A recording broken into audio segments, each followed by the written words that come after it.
ওদিকে জানে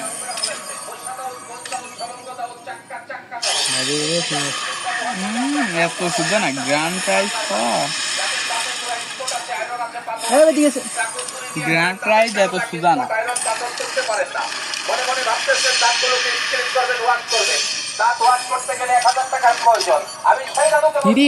স্বাধীনে বেঁধে গেছে